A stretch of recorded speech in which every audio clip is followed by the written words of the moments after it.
a coisa acontece ao inverso. Tem o IPTU, para quem tem uma casa, ou seja, você tem um terreno e você constrói, depois que você averba essa construção, evidentemente vai ter uma elevação muito maior, uma elevação no valor do IPTU.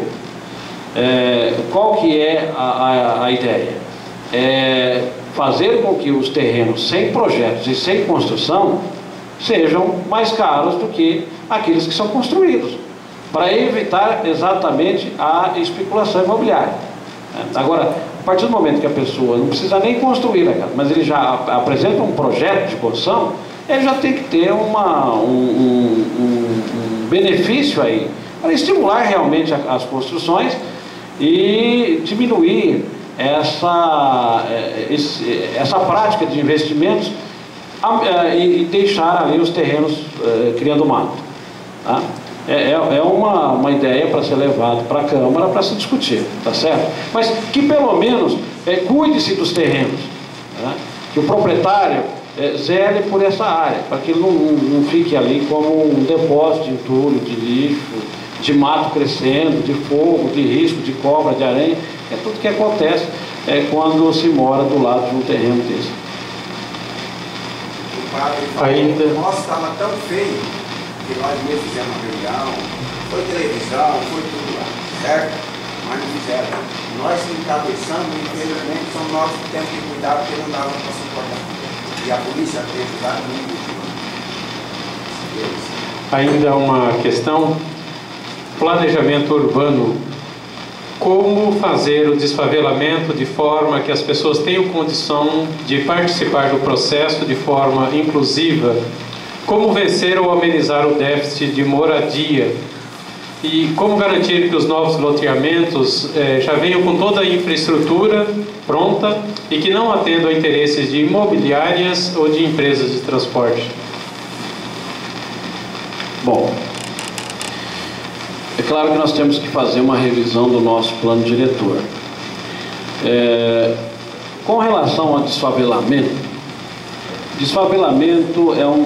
nós temos que ter cuidado com isso, porque normalmente a pessoa que mora na favela, ele não quer sair da favela. Ele comprou o terreninho dele, lutou, suou para pagar, ele quer morar ali. O que nós temos que fazer? A reurbanização disso e a regularização desses terrenos que normalmente eles são habitados de forma irregular, a menos que eles estejam morando em área de risco, como aconteceu recentemente aqui com aquelas famílias que estavam morando lá no Santo Neto, debaixo do Linhão, estavam em área de risco. Aí você tem que deslocar, não tem jeito, tem que removê-los.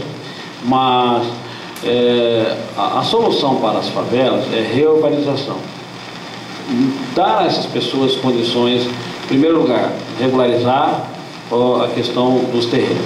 Segundo, dar a elas subsídios para que elas possam construir, ou seja, melhorar as suas casas.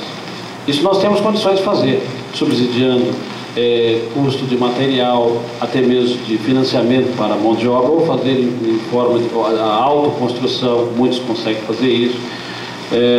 Mas levar essa ideia e esse projeto para essas pessoas, para esses moradores. A parte que eles têm que fazer e a parte que o município vai fazer. O município entra com a estrutura, saneamento básico, rede de água, de esgoto, asfalto, sarjeta, as áreas públicas de lazer, escola, posto de saúde, ou seja, toda essa estrutura o município leva, a gestão pública leva, melhor dizendo.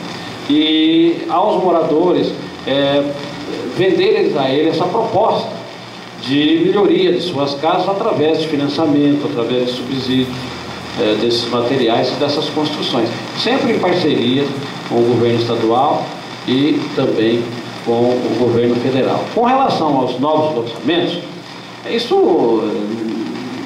uma cidade como Marília, em pleno século XXI, não dá mais para admitir loteamentos que não contemple aí, principalmente toda essa estrutura de sustentabilidade, desde de ciclovias, desde áreas de lazer, desde toda a estrutura de ruas, ou seja, o acesso, a mobilização, da estrutura de iluminação, e também de rede de água, de esgoto, porque o loteador, ele tem que se responsabilizar também por toda essa estrutura, para não ficar isso a cargo do município. Então isso tem que ter cuidado. Os loteadores, eles têm já as suas margens de lucro, não é pouco o que se ganha no loteamento, mas que exija que ele faça o que tem de fato ser feito, tirando esse peso, esse ônus do município.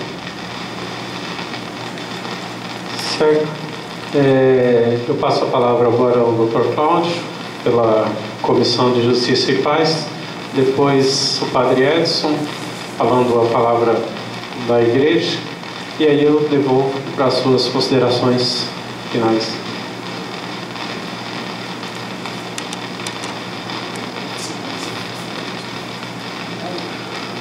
Candidato Daniel Alonso, com grande satisfação que nós o recebemos hoje. E nós, como integrante da Comissão de Justiça e Paz da Diocese de Marília, juntamente com a Comissão Diocesana de Leigos,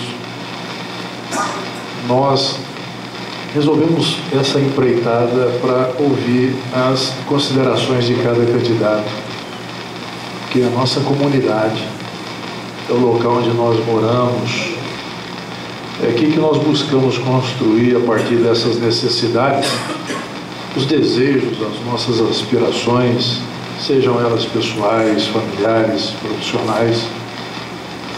Evidente que essa vida que nós nos propusemos a caminhar de acordo com esse projeto que nós lançamos, é para que ela seja vivida de forma mais plena possível.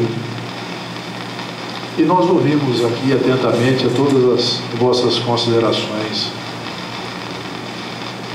Nós precisaríamos, evidentemente, de mais tempo, com muita coisa para nós considerarmos.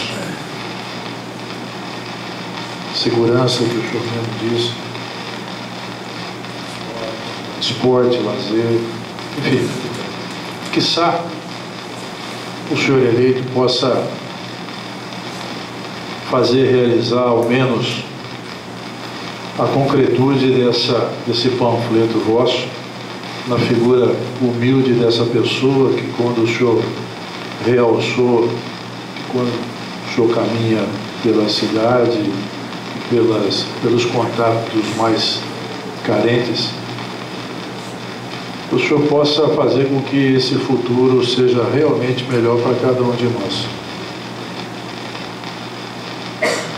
E eu fico apreensivo porque uma cidade como a nossa, com um orçamento, vamos arredondar, de 600 milhões, com a dívida de 200, o investimento que o senhor mesmo disse que no seu panfleto de 125 milhões para a saúde, o senhor vai precisar do exercício da multiplicação mesmo. Nós esperamos, com todo respeito, carinho e consideração, que o senhor dê cabo aos seus projetos em benefício da nossa comunidade.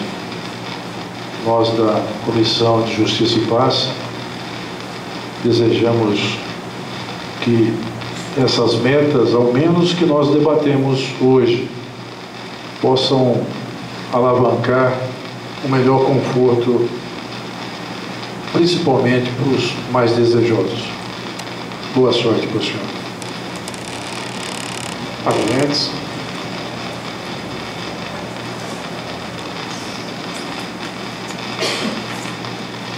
Eu quero dizer que, infelizmente, o nosso bispo precisou sair, porque tem um compromisso daqui a pouquinho, na celebração lá na Catedral São Bento. Mas todas as palavras que eu faço agora uso, em que vou direcioná-las, elas são de conhecimento de nosso bispo, e ele tem feito um grande esforço de acompanhar esses momentos de discussão, embora a sua agenda seja bastante agitada e muito comprometida, mas para o nosso bispo esse é um grande exercício, né, de evangelização, inclusive, porque ouvindo os nossos futuros, o futuro prefeito, né, nós temos a oportunidade de estar em diálogo, em conversação, e crescemos todos. Por diferentes momentos o Senhor usou a palavra de uma gestão participativa, de uma democracia participativa, ou seja, é a partir do diálogo que nós crescemos. Não tenho dúvida nenhuma desse fato. Então, como igreja aqui presente em Marília, como Comissão de Justiça e Paz, o Conselho de Leigos, com toda esta assessoria do clero e da presença do bispo, nós nos colocamos absolutamente à disposição, né, da vossa pessoa, do vosso plano de governo, para que nós tenhamos esse diálogo de construção. A gente sabe que a gerência de uma cidade, ela implica N situações, das quais nem sempre nós temos total ou condições de responder a todas as perguntas.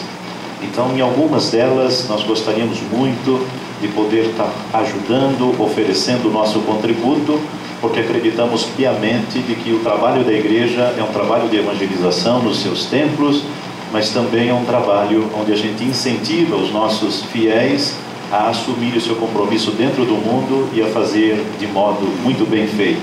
Também foi a expressão que o Senhor usou e que valeu realmente a pena a gente escutar. Fazer sempre bem e muito bem aquela tarefa que nos foi pedida. Então, da nossa parte, enquanto espectadores e espectadores bastante ativos, nós ensejamos um processo de crescimento na campanha e no dia 7 de outubro a gente espera que aquele que estiver melhor preparado para as eleições possam assumir. E também é verdade que, como são 6 os nossos desejosos de assumir essa gerência pública, seria realmente um caso significativo se os outros 5, né, que não chegarem lá, mas que dessem ao longo da caminhada o seu contributo, né, porque todos queremos bem à cidade de Marília, queremos bem ao povo de Marília. Outra particularidade que me chamou muito a atenção e que ensejo que o senhor, assumindo esse compromisso, né, diante de gerência, diante da cidade, o senhor faça, esteja junto com o povo, esteja ouvindo aquelas pessoas que de fato dizem que precisam sempre daquelas mesmas coisas, precisam da educação necessária, básica, inteligente para os seus filhos, precisa da saúde, do médico que dê atenção, né? Acho que fundamentalmente uma saúde preventiva, como foi já citado, é fundamental que aconteça. E quando for necessário uma intervenção maior, que a gente não fique esperando a morte chegar, mas esperando que o recurso, que o atendimento chegue. Então essa presença junto ao povo de Deus faz muita diferença. Esperamos que quem chegar lá assuma esse compromisso. E como igreja constituída, nós desejaríamos muito de sermos parceiros, para crescermos juntos, para criticarmos algumas